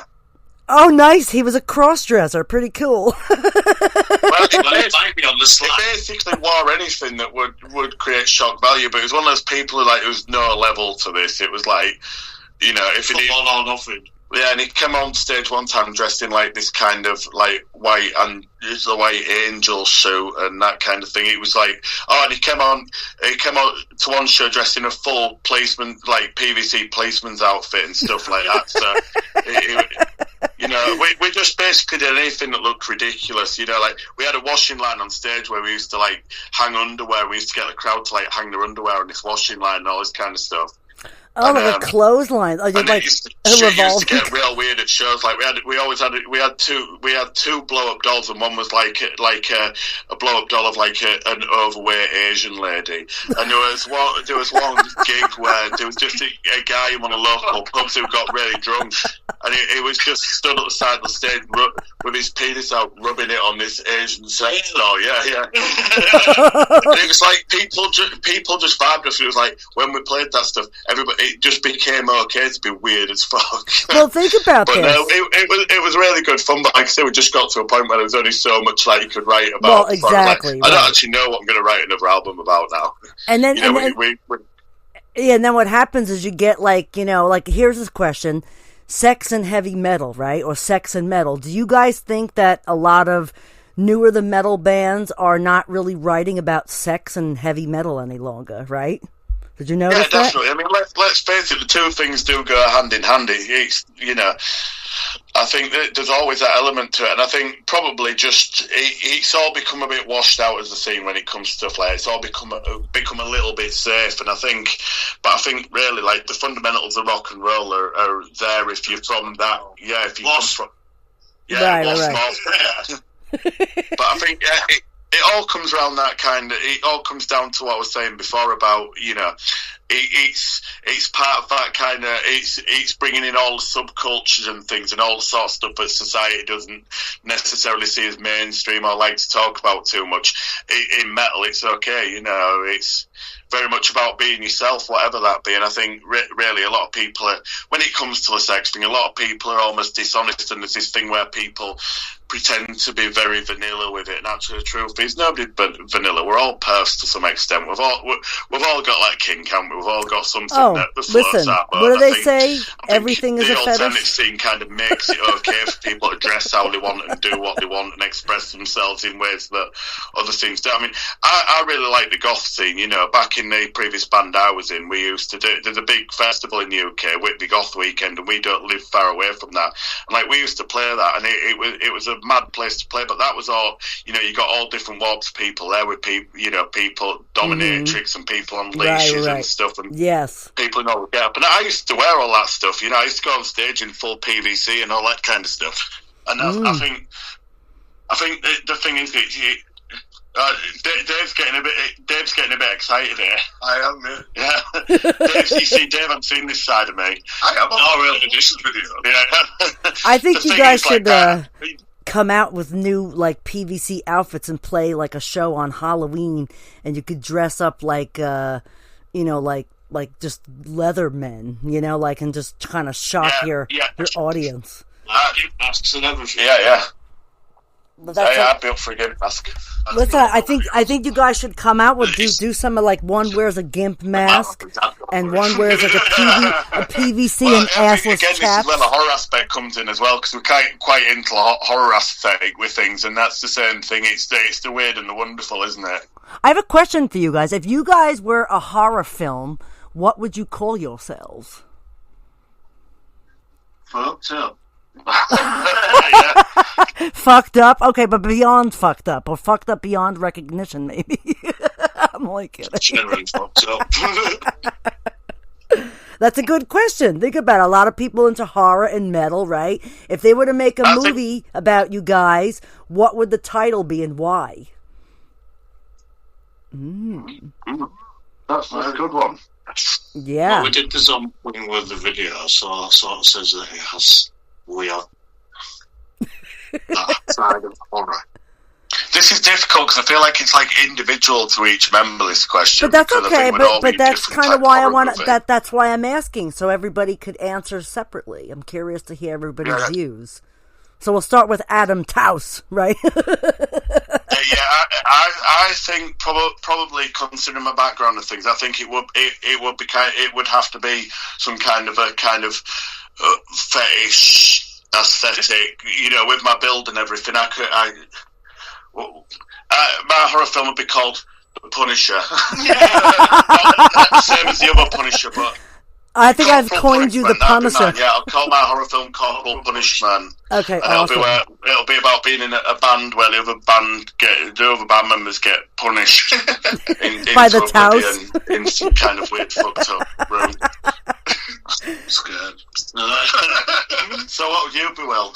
What would I be? Probably The Void, because I can't think of anything at the minute.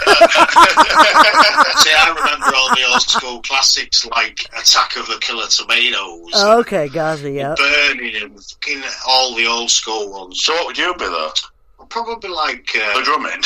The burning absolutely scared me to death when I was a kid, and that's gardening tools, and I'm a gardener, so I'm going to think of something a bit long. Being machete.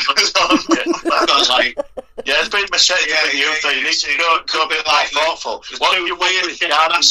What's your weirdest gardening tool? Think about that, and then come up with that. Sugar beet axe, probably. The machete gardener. The sugar beet axe killer. Yeah. Or the axe wounds. Inflictor. The axe wound inflictor. Yeah. Hairy axe wound man. Well, what do we think David be? Attack of the Killer Sloth? Yeah, probably. Yeah. I feel like Dave would be like one of, you know, like in his serial killer movies where somebody's running and the serial killer's walking behind them really slowly and still catching them up. That would be like Dave. Good luck. You know, I feel like Dave would hunt people down really slowly. Probably stop occasionally for a bit of damage. Maybe we can call him. The stalking menacer. A cigarette. I couldn't walk with a cigarette though. It's fine. I'd have to stand still. The stalking menacer, the avid psychopathic gardener, maybe. I don't know. The menacer. The Menacer. You got the Clubbers Menacer. would probably make quite a mean horror film because it'd be like loads of weird shit happening in the film. I'll nail him a fucking toolbox. Yeah. Gonna need a bigger van. Yeah. The Menacer, the Stalker, the Punisher. We got a bunch of you guys in that group there. Yeah. We're going to have to make a film now, aren't we, and see if we can club all these things together. Call wrestling team. Yeah. Oh, you guys like Can follow wrestling? them really slowly, but still catch them, and then we can do weird shit to them. Yeah, that's it. So you guys like horror movies? Easy. You guys are having so much fun on the show, aren't you? You're like, yes. Yeah, we look Like this stuff. all the time. Do you know what? There's nothing worse than interviews you do where people like, what type of guitar do you play? Yeah, listen, what kind of amps do you use? Nobody wants to hear that, really. I've Well, never some done people that. do, but not many. No. People just, we're just having a great time. Like This is fun to us, is having a Yeah, laugh, well, that's why when I told you I only do things by audio and it's a very raw podcast, I am very unapologetic myself. I mean, look, I'm a fucking dominatrix, so I mean, that should tell you right there how unhinged I am. So, like, so you get to come on the show, you get to have fun, you get to talk about yourselves, you get to, like, have just... rather than doing your regular mundane standard interview, it's actually much better for you guys. You guys are actually having fun and letting it all hang loose, and people get to know you for who you are besides your music.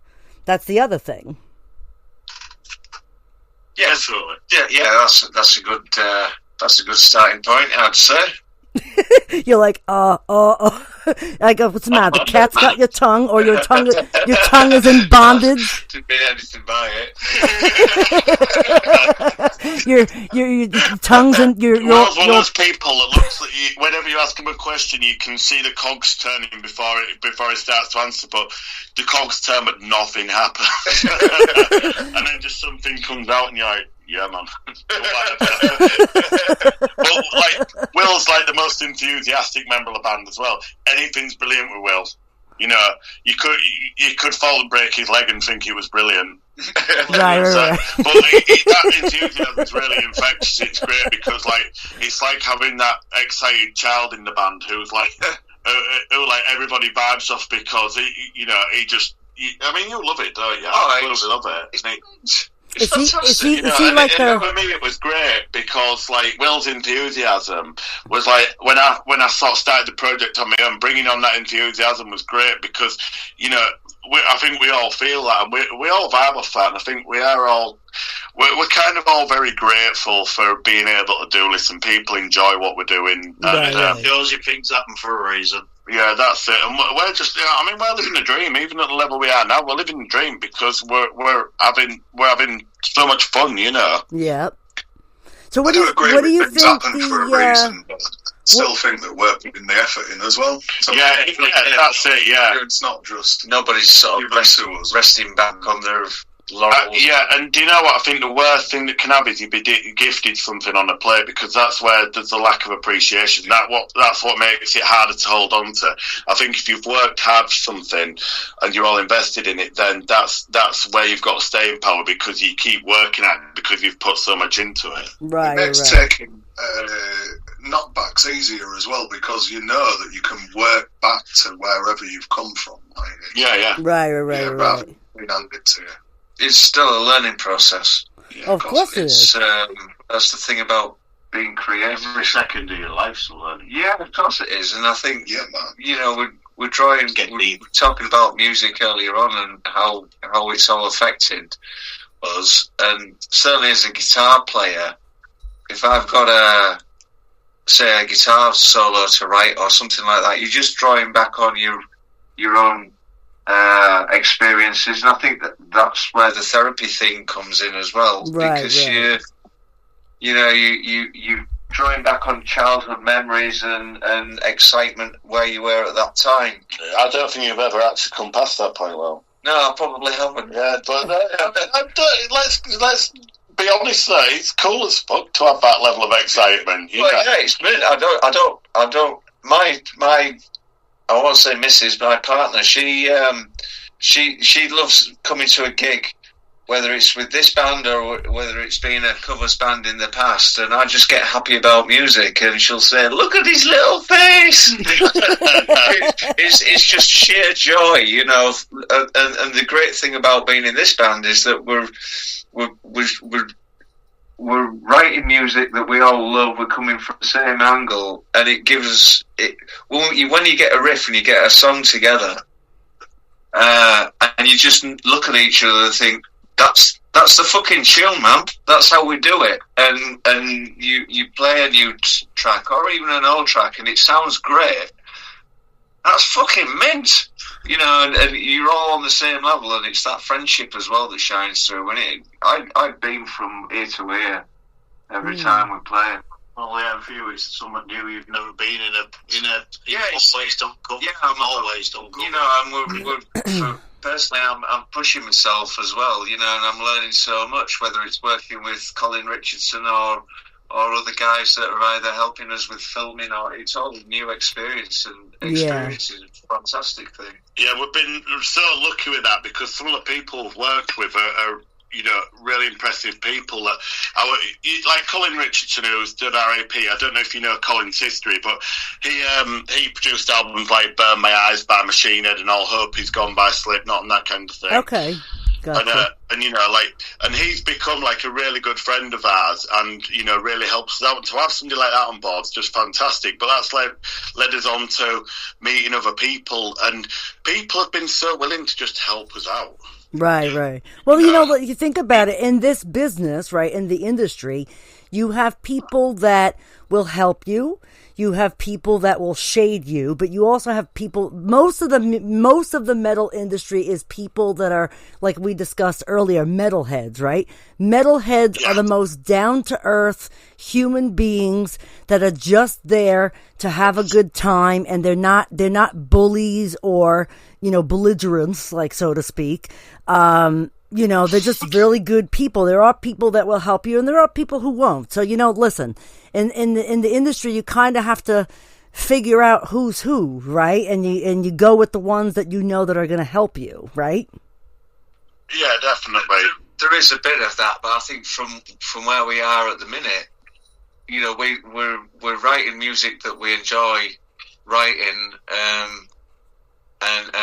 we all love our rock music and metal and whatever. Right. We're writing angry music for the loveliest people. I've said that before, and I still believe that. Right. Is there a riff that you guys written that surprised yourselves? Like, you guys wrote a song and you're like, holy fuck, this is the one. Like, you know, and then you go back to do it and you're like, oh fuck, I just tweaked it a little bit. Yeah. So, like, is there any riff or anything? It's a new song, we're getting that feeling, because we're all developing working relationship when we're writing music together. Right. So, like, the newest single, I Fear No One, we feel is a definite step up versus the EP tracks, and then there are songs that we're working on now that haven't been recorded that are, again, we're considering them as a step up from the recently released singles. So right. I think, it's mind-blowing how fast these milestones are coming, I think.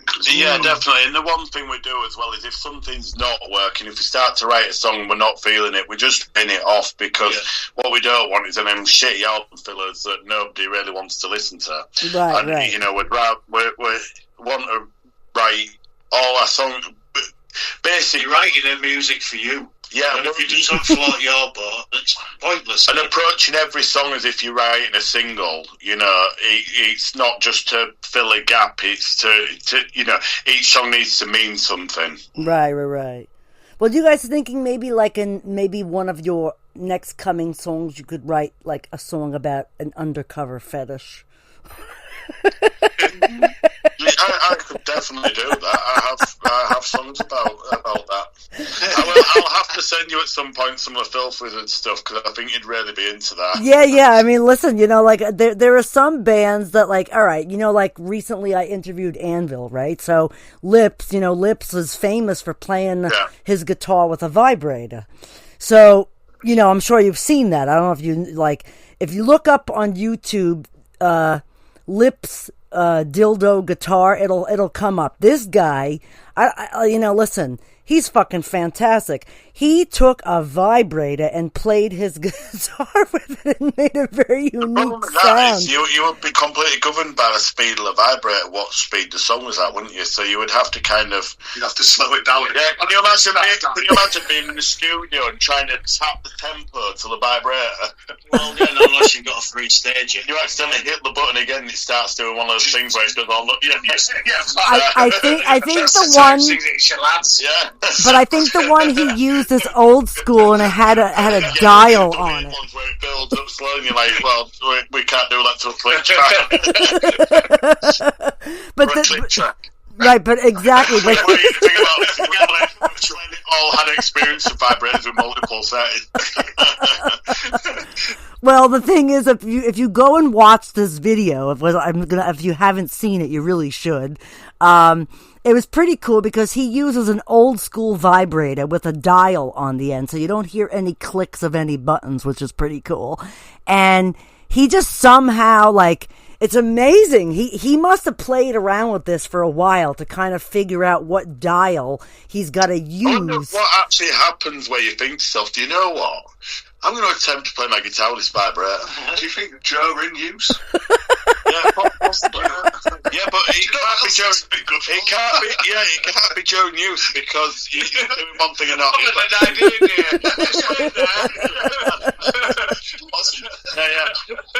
So I mean, you guys should. Here's the question: if you have that idea during using it, do you wait until you've finished before you go and use it, or do you leave the person sat there feeling very satisfied while you go and play guitar with for a vibrator? Do you wash it first? Yeah, definitely don't wash it first. You got to keep it authentic, remember. But think about it. How genius was that idea? Because that literally made this guy famous. Like, part of making him famous was part of him going on stage playing with. I'm telling you, you guys. You guys are in the UK, so I'm sure you've heard of the band Anvil, yes? Yeah. Okay. In fact, weirdly, somebody sent me a video there's the other day. Oh, was it Amber? Yeah, it was, yeah. Oh, so you should. You should I have heard about go check them out. They're actually, believe it or not, that band Anvil was responsible for the formations of Slayer, Megadeth, Anthrax, and and Metallica. What's all of us at the time? What's that? They were one of the bands that didn't break. That's at that correct. Time on the new wave. Correct. See? Correct. So yeah, you should check. If you don't listen to them, you should listen to them. I'm friends with the drummer on Facebook, Rob. Oh yeah, he's a nice guy. Actually, it's funny. I sent him Massive some stuff. Stoner. Yeah. Likes his weed. Actually, yes, they like weed. Actually, I had just interviewed his son the other day. His the Drummer's Paradise podcast that I was advertising on Instagram. That's actually Rob Reiner's son, believe it or not. Yep. And they actually, the drummer in the band, you should listen to that episode that I just did yesterday, because there's actually a contest that they're doing, and they announced it during my podcast. So basically, if you have a metronome, right, and I forget exactly what they had said, so you have to go back and listen to the show. They're doing a contest where you can actually submit an MP4 video to them and do exactly what they ask in this podcast. And if they like you and you win, you would win a free snare drum. So it's not one hell of a collection, as Rob. Yeah, to be fair, Mark already has enough snare drums. Mark has many snare drums. So yeah, but even if you know anybody else who could be interested in this, somebody who is an upcoming drummer that wants to try to enter a contest, listen. Yeah. It's kind of cool. And look, it's from Rob's son and his co-host Adam Vetter. So they actually are starting their season 3 of their podcast. Actually, I think tomorrow it comes out. So he's a really good artist as well, isn't he? What's that?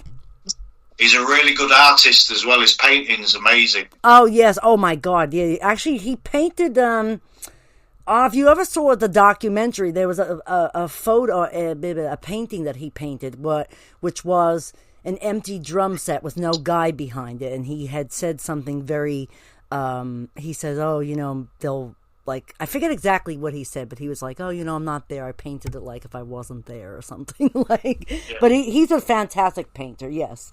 And, interesting enough, when I did interview them, I was talking about their song Legal at Last. And if you've watched the video for it, it's about marijuana, obviously, right? So, couple of my friends were like, oh, I don't know, Anvil back in the day was very sexually charged. It could be like, maybe they, young people. I said, no, that's not what it's about. I'm like, it's about fucking marijuana, dude. So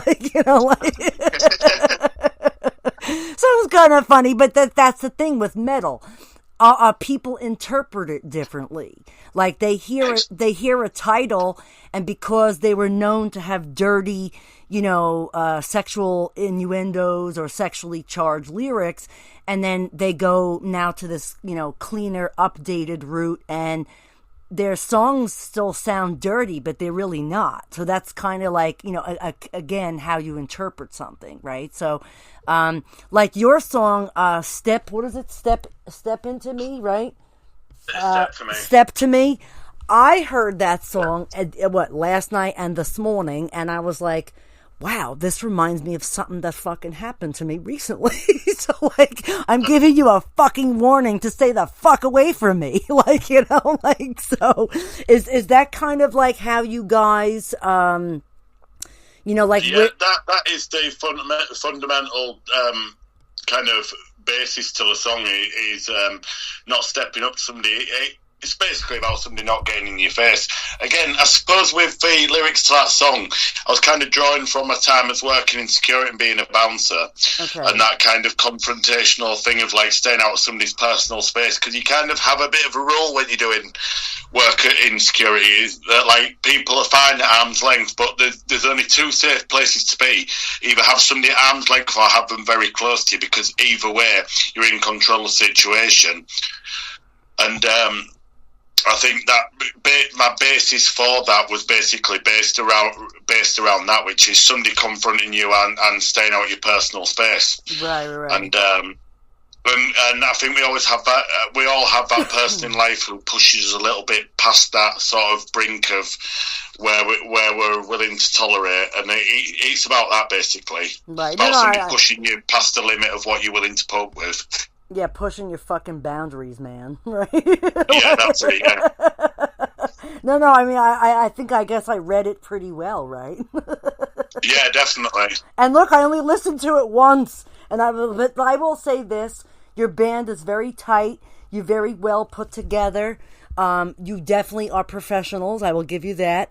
I like what I hear. Your image is very strong with the Punisher behind the guitar and vocals there, so right, the Punisher, right? And but you guys are absolutely fantastic, and I enjoyed this conversation. This was a lot of fun. Yeah, no, we've had a great time talking to you. It's been brilliant. I would love to have you guys back on as you get more involved in the music scene. Would you guys be interested in coming back on for an update, like in a? Oh, okay, cool, awesome. I mean, listen, I'm sure we'll have lots to talk about. You've probably gathered that we all like a good chat. Of course, listen, and, but what's the funny thing? I will share this. Most of the people who contact me on Instagram always think I'm a guy because I guess I have a very metal looking logo, right? So kind of funny. I think when I first chatted with Adam, I was like, "Oh, I'm a woman." Oh, it was just very, very ironic. Actually, it's another band hit me up on there, and they're like, "Hey, dude," and I'm like, "Yeah, I'm a dudette." It's quite comical. Actually, it's pretty funny, But listen, I'm okay with it either way. Listen, respect is the utmost importance to me, especially when communicating with bands, and And most people, when they find that it's audio only, they're actually happy because they could sit and like be either naked or in their underwear, and I don't have to see them. So. Yeah, which we are all naked. maybe you guys have a bondage harness on. Yeah, and, we're actually in the sauna right now, naked and sweating. That's pretty funny. Well, I want to thank you guys for coming on the show today. And where can people find your music and like your social media handles and things of that nature? Well, our music is on Spotify, Apple Music, all the major streaming platforms. Okay. And you can find us on Instagram, Facebook, TikTok. So just search L.o.c. Okay, yeah, because actually that's how I found you guys the last time. So, oh goodness. Well, I hope you guys have mistaken for the Dutch rapper. What's that? What'd you say? I didn't hear you. I said not to be mistaken for a Dutch rapper, because there's actually a Dutch rapper whose name abbreviated is L.o.c, which there's been some confusion at times, but I can assure you we're not a Dutch rapper. Now, did you guys get your... yeah, obviously not. None of us are rappers. Dutch. Yeah, or Dutch. Well, listen, yeah, Dutch, yeah, if you're smoking a Dutch, then that's a different story, but like... yeah. Very nice. We appreciate you having us on the show. Yes, you guys were an absolute pleasure, and it's about 2:30 here, so I'm assuming it's about 7:30 your time, yes? Yeah, about bang on, yeah. See, look at that, you're like, 5 hours ahead or 6 hours ahead? Where are you actually based? I'm actually in Long Island, New York, so I'm in USA. Right, yeah, I knew you were in New York somewhere, so you must be about 5 hours. Yeah, because I think that's where I got confused the last time, because I assimilated most people who are over in the UK and Europe are like 6 hours ahead, but you guys are actually, if you're in, you're in Britain, right? So yeah. So Britain is actually 5 hours, then not 6. It's actually so it's a little confusing. So it was my fuck up the first time, but like Yeah, well, we're like a relatively small country, so. Yeah, it can be easily mistaken, I think. And I don't even know if it changes, does it, where you are in America? For the time difference. Yes. Yeah. Well, yeah, so that's probably where the confusions come. Yeah, that's all right. Listen, it's okay. It's better to be early than late, right? That's what they say? Yeah, and I appreciate you waiting for us, because you contacted me at 5 and the guys weren't here yet, and I was actually sat in the car. I'd just been grocery shopping. Which is metal as fuck. Got all your whiskey and shit from recovery from last night, right? Yeah, what I did was I used the grocery shopping as an excuse to buy whiskey. Oh, your woman must have loved that one. Yeah, I was multitasking. You're like, oh, love, I'm going to go do the shopping. I'll be back in a little while. And you come back with like a cart full of whiskey. You're like, where's this? Oh, I didn't get that. She knows the score. She knows if I go grocery shopping, there's going to be a bottle of whiskey somewhere in there. Well, listen, that's what happens when the women trust the dudes to go shopping for them, right? Yeah, definitely. I forgot half the list, but I have a bottle of whiskey. Yeah, that I requested. Yeah, we always remember the important things. The whiskey. Oh, as long as you're all right then. Whiskey and Dutch paper. Whiskey. Yeah. whiskey and Dutchess. You said that, but you had that said to on your chat. So you've got back in his mind's eye. Yeah. Oh. Well, anyway, I'm going to let you guys go back to drinking your whiskey and writing more fantastic fucking songs. And I want to thank you, Adam and Will and Dave and there's some, wait, hold on to tell me. Mark. Yeah, I always forget his name for some reason. I'm so sorry, Mark. But I want to thank you guys from L.o.c. Level of Consciousness. If you guys are fucking fantastic. Actually, I will tell you this. When I first heard that one of the songs you sent me, it was almost Pantera-ish. I assume, and I know because I've seen a video or a picture of you wearing a Pantera shirt. So that's how I know. Yeah. Right? Okay. Very. Who doesn't like Pantera? Oh, God, Pantera. Well, actually, I just took my 32-year-old son to see Pantera for his first time this past summer. And, of course, it's a different Pantera. It's like more of like, because, so I had said to it kind of funny, one of the last times I saw Pantera, my son was about 6 weeks old, okay? He's now 32 years old. And I have a funny Pantera story. I'll tell you this real quick. I went to the concert, and he was 6 weeks old. It was me, him, his father, and a bunch of our friends. and they all run down to hop over into general admission without getting caught, right? So I go to run down there, and of course I get snagged by the security guy. And I said to the man, I said, listen, this is my first night out in a long time. I just had a baby 6 weeks ago. And he goes, well, how do I know you're not lying? So you want to love this one? This is classic. I opened my flannel shirt and I said, listen, I have to get like another t-shirt or something. I'm leaking. So he goes, what? So I said, look, I could show you proof that I just had a baby. So I opened my shirt and he goes, all right. And he goes, go to the t-shirt place over there, get yourself a shirt, and then I'll let you go down with your friends in general admission. So I actually used my lactating wet spots as evidence that I had a baby, so he let me sneak down and go into general admission because I had told him I hadn't been out of the house in like eons. And it was funny, that show was Pantera. So here I am taking my son 32 years later to a Pantera show, but we didn't hop over any guardrails. We actually got like pretty close seats for this one. And I had said to my son, I said, you know, this is what I did when you were first born. This is what I'm like, we're not doing that again. And he goes, oh, so my son goes, that's a righteous story, Mom. Yeah, next time I try and get a concert, I'm going to try lactating. Yeah, I was going to say, I don't think I can work with that excuse. Listen, maybe with enough stimulation. Exactly.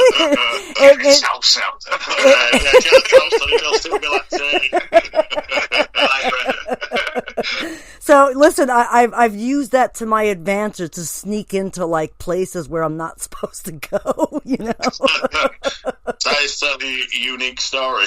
Yeah, listen, my son actually went and told a couple of his friends the story, and they were like, "Oh my god!" So it's like pretty funny. You know, listen, I've done some crazy things in my life, but yeah, if I want, like, you know, my friends all ran down there and they leave me fucking behind. I'm like, these fucking dicks. So like, you know, I'm like, how the fuck am I gonna get down there now?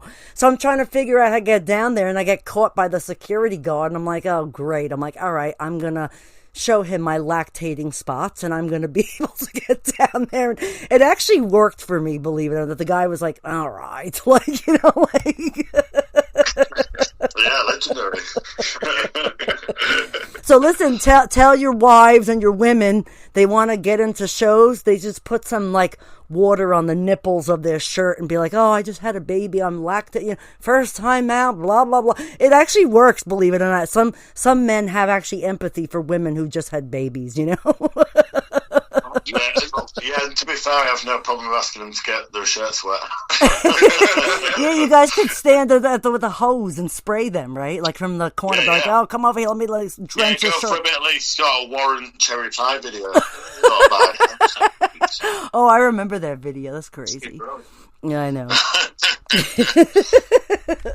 All right, well, on that note, I'm going to get off now. But I want to thank you guys for coming on. It was an absolute pleasure. I'll have you back, you know, in the near future. I'll keep in touch with Adam on Instagram and such. And, of course, I'll leave you guys on WhatsApp here. And, yeah, I would love to have you back on. I want to thank you guys for coming on. You were so much fun. I look forward to hearing more Level of Consciousness, more L.o.c. down the road. And you guys were fucking fantastic. Thank you. Thank you for having us. It's been a pleasure. Cheers. All right. Have a great day, guys. Thank you. Yeah, you too. Take care. You too. All right. Bye-bye. All right. Well, they were absolutely fantastic. Yeah, check them out on social media. I'm going to get off right now. Got to do some things for the day. The sun is shining and have a lot of work to do around here. But, all right. Have a good night. And thanks for listening to Mixed Metal Media. And have a wonderful fucking day. Thank you, guys.